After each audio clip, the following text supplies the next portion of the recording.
Hello guys, I'm Ferbs from dotuKgaming.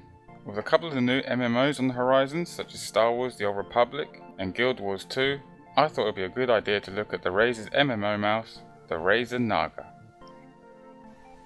Okay guys, here it is, the Razer Naga. 17 buttons in total, with 12 on your thumb, the 2 on the left side of your left click, obviously your 2 click buttons, and the mouse wheel clicks in for the last button. These 12 buttons here represent the 12 buttons from 1 to plus on your keyboard. However, you can change it by clicking this to the num, it's a little switch, push it down, and then these 12 buttons will represent the 1 to plus on your numpad. Overall, very comfortable design. Let me show you this. This bit here is for your ring finger. This one here next to your little finger. So when you lay your hand on it, it's very comfortable. I also want to show you this, which is quite unique to Razer mouses in total really. The 2 click bits here have indents. I don't know if you can see that from this view, but where you rest your fingers on it, your fingers sit in there quite nicely. The wire itself is string. It's very long, so it won't get tangled.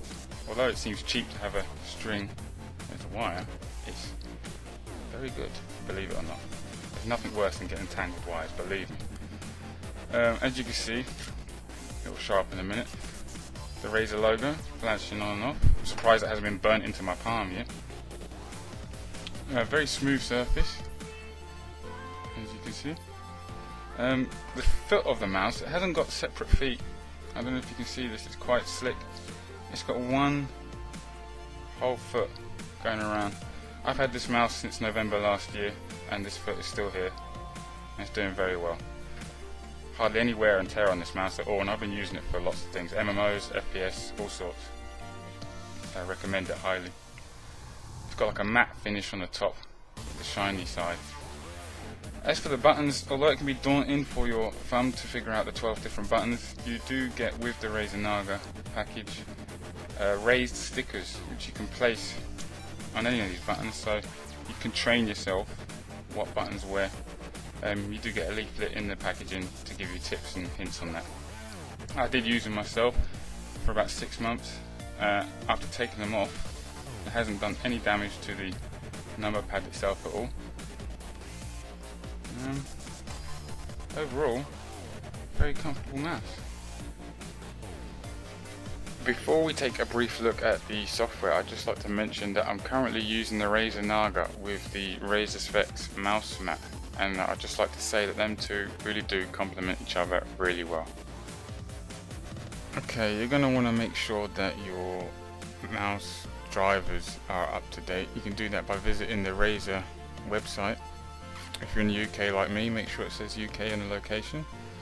Simply just go to support, drivers, software and manual.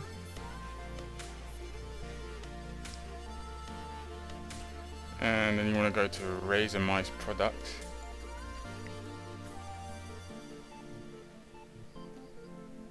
And then find whatever mouse you're using in this list. Here we have the Razer Naga one here.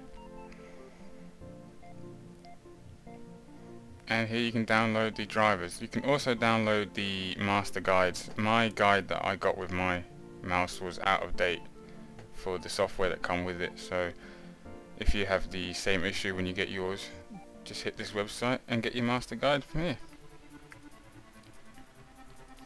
Okay, so here we are looking at the Razer Naga software. You have several tabs up here, but we're going to start off with the Assigns button tab. Here you can assign the buttons on your mouse to do practically whatever you want really. It gives you 2 views. You've got the top view, which is what it currently is now. Then you have the thumb grid view, which is all the buttons on the side of the mouse, which you can change here to num, pad, or just your ordinary 1, 2, 3.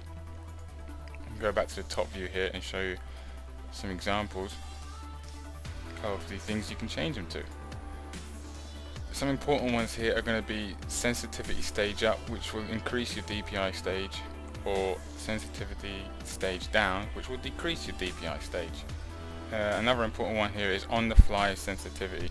This button will allow you to change it on the fly, but you have to hold that button down when you do it. Okay, let's take a look. Tweak performance. Here you can change the DPI of your mouse. Now this mouse can go up to a massive 5600 DPI. Why anyone would want to play that high, I don't know. I'm quite happy to have mine around about 800, 900. You can also enable acceleration for your mouse. I don't have it myself, but there you go. And the polling rate. Manage profiles tab. I don't have any profiles set up on this mouse, I'm afraid. I have not had the need to, so I can't tell you too much about that. Manage macros. This is an interesting one. Okay, so if you want to start a macro, you simply just click new. Name your macro, so for this we're going to name it test. Okay. Hit record and record your macro. So let's just say I'm going to press 1, 2, shift 3. It recorded there.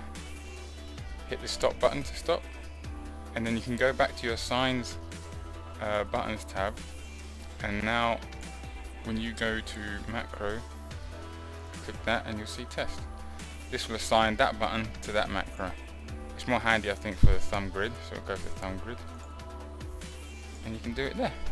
So you can have 12 macros on the side of your mouse and not have to use too much of the keyboard for your macros. Very handy indeed. We have the lighting and power, which isn't really too much to that. It's the Razer logo off, or the wheel mouse light off, and that's it. I hope you enjoyed this review of the Razer Naga. Please rate, subscribe, and leave a comment. Thank you very much. Peace.